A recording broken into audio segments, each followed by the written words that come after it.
أعوذ بالله من الشيطان الرجيم بسم الله الرحمن الرحيم سبحانك لا علم لنا إلا ما علمتنا إنك أنت العليم الحكيم صدق الله العظيم.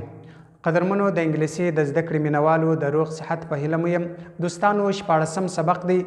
زموږ نن سبق چې دی دا موږ پر ټینس باندې خبره کوو، یعنی موږ نن ټینس وایو، پریزنټ کانټینیوس ټینس موږ وایو.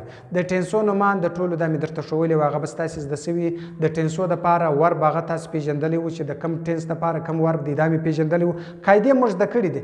ټینس ګران نه دی، ټینس هلته ګران دی چې قاعدې د یو چا نه زده، چې قاعدې نه زده بیا ټینس ګران دی. په نن سبق کې به په دوه درو خبرو باندې، یعنی په دوه درو الفاظو باندې به ستاسې پریزنټ کانټینیوس ټینس تاسې. پریزنټ کانټینیوس ټینس څه ته ویل کېږي؟ دې ته ویل کېږي پریزنټ معنا اوس فی الحاله، کانټینیوس جاری، یعنی فی الحال جاری، ټینس زمانه. دا اوس فی الحال جاری زمانه کې چې زه کوم سبق وایم، دا اوس چې زه لګیام دا سبق چې وایم دا پریزنټ کانټینیوس ټینس دی. دا ته چې سبق زده کوې دا پریزنټ کانټینیوس ټینس دی. اوس زه فی الحال یو کار کوم دا پریزنټ کانټینیوس ټینس دی. یعنی که ته چیرې په دغه اوس وخت کې هر کار کوې، که سبق زده کوې، که خط لیکې، که یو بل کار کوې، په بازار کې کار کوې، روان وې، کور ته ځې، کښېنې، لمونځ کوې، هر کار چې ته کوې دغه ته ویل کېږي پریزنټ کانټینیوس ټینس. یعنی دا اوس فی الحال وخت کې روان دی، دا کار اوس شروع دی فی الحال، دې ته ویل کېږي پریزنټ کانټینیوس ټینس. دوستانو تاسو ته یو سوال پیدا کېږي چې پریزنټ کانټینیوس ټینس نن موږ وایو، تا موږ ته ښوولې وله چې د کانټینیوس ټینسو دپاره څلرم فارم ورب دی، او اوس به موږ دغه پریزنټ کانټینیوس ټینس په چی پیژنو چې دا کم ټینس دی. نو په ګردو کې یو ورب استعمالیږي، یعنی څلرم فارم ورب په شپږو کانټینیوس ټینسو کې استعمالیږي. نو موږ به دا څنګه پیژنو چې دا پریزنټ کانټینیوس ټینس دی؟ دوستانو دا اسانه درته ښیم. د پریزنټ کانټینیوس ټینس دپاره ما ټوبې ته یې تښوولی وو، ام از آر، دا درې ټوبې. دا چې مې درته ښوولې وه دا ټوبې چې دي دا د پریزنټ کانټینیوس ټینس ټوبې دي، دا د بلې ونه دي. د پریزنټ کانټینیوس ټینس ټوبې دغه ټوبې که پکښې وو او څلرم فارم ورب پکښې وو، دا ته یې وپېژنئ چې دا جمله د پریزنټ کانټینیوس ټینس ده. بس اسانه یې وپېژندئ. یعنی ورب به کې پکښې وي څلرم فارم او ټوبې به کې پکښې ام از آر. په دې درو کې چې هره ټوبې پکښې وه په کومه جمله کې، بس ته یې وپېژندئ چې دا پریزنټ کانټینیوس ټینس دی. دوستانو اوس زه ته یو فارموله در کوم. فارموله چې مې درکړه ستې خپله سر په خلاصېږي. فارموله ته وګوره، سابجکټ به ولګئ، د هغه څه وروسته ټوبې به ولګئ، د ټوبې څه وروسته څلرم فارم ورب به ولګئ، د څلرم فارم ورب څخه وروسته آبجکټ به ولګئ. آبجکټ هغه شی ته ویل کېږي چې ته پر څه کار کوې. زه سبق وایم پر سبقه باندې، یعنی زه دا سبق وایم پر سبقه باندې، د سبقه کار دی زما. آبجکټ هغه دی چې ته پر څه باندې کار کوې. ګوره یو کار کول دی، کار خو ویل کېږي ورب، یعنی چې ته کم کار کوې هغه کولو ته ورب ویل کېږي، چې پر څه شی کوې هغه ته آبجکټ ویل کېږي. بس په دې باندې په دا فارموله سر خلاص کړه، ستاسې سر په خلاص. دوستانو اوس فارموله ته وګوره، لاندې الفاظ ورته کښېږده. آی ورته یږدې، یو ورته یږدې، دی ورته یږدې، هی ورته یږدې، شي ورته یږدې، هر څه چې ورته یږدې خو سابجکټ ورته کښېږده. آی معنا زه، ټوبې چې شي ولو د آی سره ام، آی ام. بیا چې کار کوو موږ اوس، یعنی زه اوس ځم، آی ام ګوینګ. څلرم فارم خو ګوینګ، اول فارم یې چې شي وو ګو، آی ان جي چې ورسره کې ګوینګ جین جوړ شو. آی ام ګوینګ، چیرې ځم؟ ټو هوم، کور ته ځم. آی ام ګوینګ ټو هوم، زه دا اوس روان یم کور ته ځم. آی ام ګوینګ ټو کابل، زه دا روان یم کابل ته ځم. آی ام ګوینګ ټو مارکیټ، زه دا روان یم بازار ته ځم. ګوره چې دا اوس فی الحال روان یم، په دې باندې ستاسې سر خلاص شو. ما اول درته وویله چې دا زمانه چې د پریزنټ کانټینیوس ټینس دا اوس فی الحال چې موږ کم کار کوو، چې دا کم کار روان دی دغه کار خبرې کوي دی. پریزنټ کانټینیوس ټینس دا اوس فی الحال کار چې دا روان دی د دې خبرې دی کوي.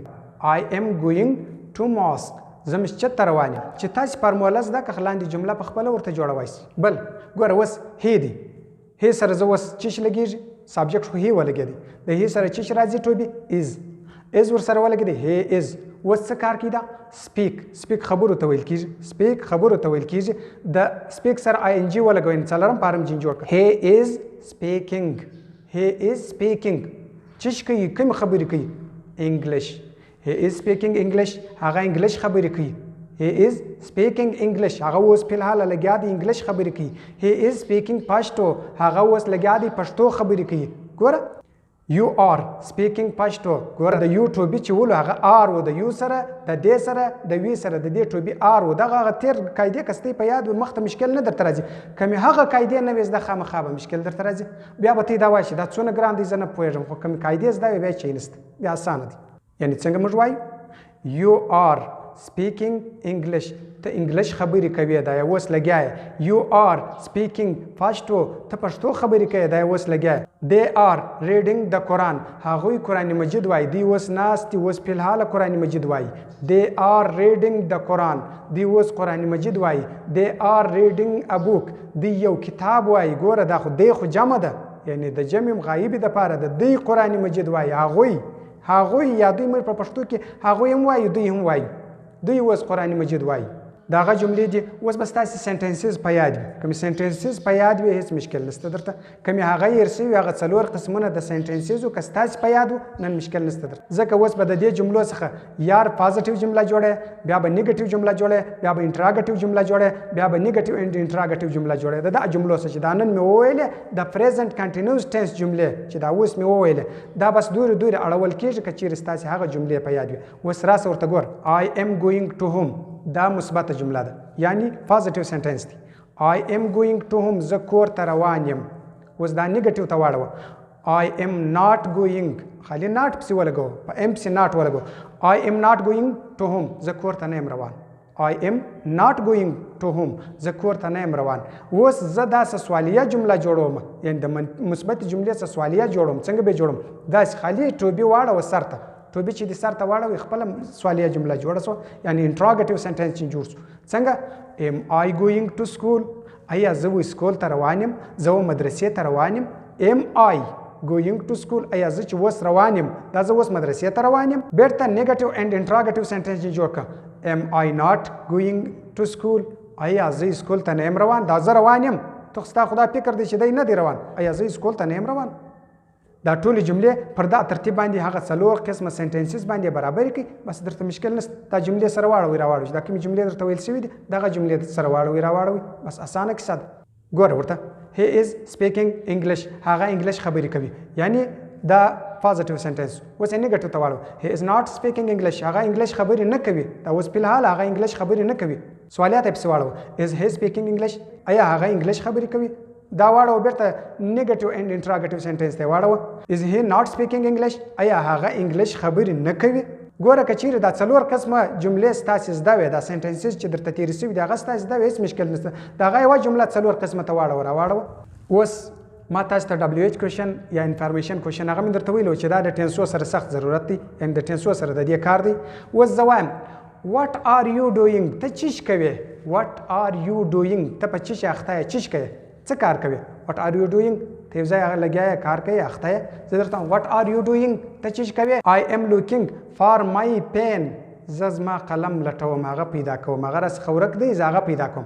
I am looking my pen زما قلم زه پیدا کوم ګوره په دې باندې سر خلاص هغه وویل ته چیش کوې تا ویل زه زما قلم پیدا کوم یا زه اوس درته ویر آر یو ګوینګ ته چیرې روان یې دا فی الحال روان یې خو ګوره آی ان جي فارم ته وګوره خپله ستا سر په خلاصېږي 4م فارم ورب ته چې وګورې ستا خپله سر په خلاصېږي چې دا پریزنټ کنټینیوس ټنس دی زه اوس درته یم ویر آر یو ګوینګ ته چیرې روان یې ویر آر یو ګوینګ ته چیرې روان یې آی ایم ګوینګ ټو ماسک زه مسجد ته روان یم I am going to کابل زه کابل ته روان یم I am going to school زه سکول ته روان یم I am going to home زه کور ته روان یم ګوره دغه الفاظ د WH کوشن جواب چې دی هغه مثبته جمله راځي اوس یو هغه ولې چې انټراګیټیو سنټنس دی انټراګیټیو سنټنس سوالیه جمله د هغه جواب چې دی یس نو کوشن دی هغه ما تاسو ته ویلي وس تاسو به په یاد وي که به مې هېر سوي یعنې انشاءالله په یاد به مې یس نو کوشن انټراګیټیو سنټنس چې دی د هغو جواب چې دی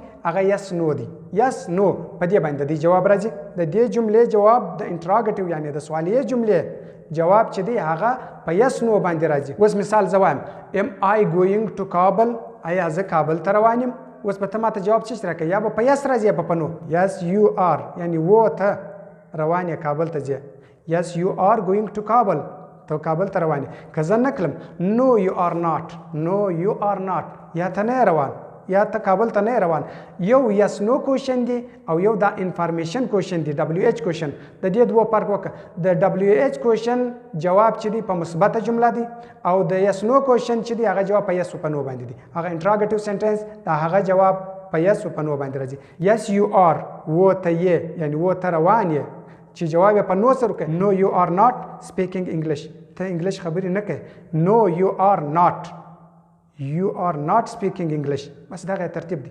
کوم په دې باندې سر خلاصو بیا مشکل نه درته راځي. ان شاء الله ډیر اسانه سبق وو، په اساني سره به سر په خلاصو ځکه قاعده ویل شوی دي. قاعده چې ویل شوی دي الفاظ صرف الفاظ د کول غواړي، د دې بعد الفاظ د کول. لفظونه به زه د دې بعد ان شاء الله په هر سبق کې لس ورزونه لس الفاظ به زه تاسو در کوم، لس لغت دا به زه در کوم، دا تی ورسره یادوي د سبق سره. بیا به ان شاء الله په راتلونکي کې تاسو دپاره ډېر یعنې چې تاسو شل سبقان ووایه د لسو څخه 200 الفاظ جوړ شوي. 200 الفاظ به د سبقانو سره ستا 200 الفاظ نور زده بیا پر دا 200 الفاظ باندې په هر ټینس کې بیا ته جلا جلا خبرې کوی سې. ګوره په نن ټینس کې موږ دا زده کړي چې زه فی الحال دا اوس کم کار چې کوم دا په دا فی الحال دا پریزنټ کنټینیوس ټینس دی. پریزنټ کنټینیوس ټینس ډېر اسانه و. ان شاء الله ستاسو به سر په خلاصوي. خوشحال او قدرمن اوسئ. دوستانو ویډیو در سره شیر کړئ، در نورو ملګرو پورې ورسوئ. السلام علیکم ورحمت الله وبرکاته.